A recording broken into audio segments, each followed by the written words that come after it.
Gradove prepoznajemo po ljudima i građevinama. Zrenjanin, to su dobronamerni Banaćani, ali i arhitektura. Glavna ulica i centralni trg čine celinu. Građevine većinom datiraju iz 19. veka. U taj karakteristični vojvođanski ambijent ugradio se pre 50 godina jedan savremeni soliter.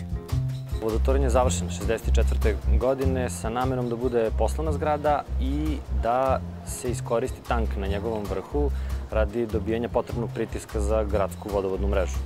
Vodotoranj je zamišljen kao monumentalna građevina da zaseni veličinu katoličke katedrale koja se nalazi na glavnom gradskom trgu, što je donekle i uspeo, iako nije viši od katedrale, ali svojom monumentalnošću definitivno joj parira.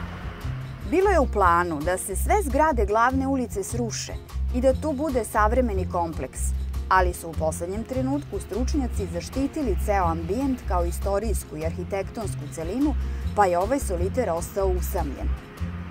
50 godina nakon izgradnje vodotornja, on je svakako postao simbol grada i nemoguće zamisliti siluetu grada bez njega u njoj. Iako su mišljenja građana dosta podeljena, mnogima se ne sviđa, nekima se sviđa, neki su ravnodušni, ali definitivno je ostao simbol grada Zrenjanina.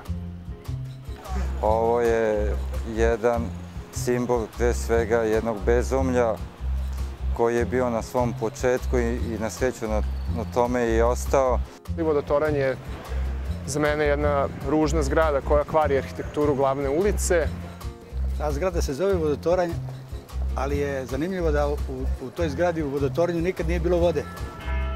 Sa balkona poslednjeg sprata vodotornja pogled se pruža u beskraj, od centra grada do plodnih banatskih oranica.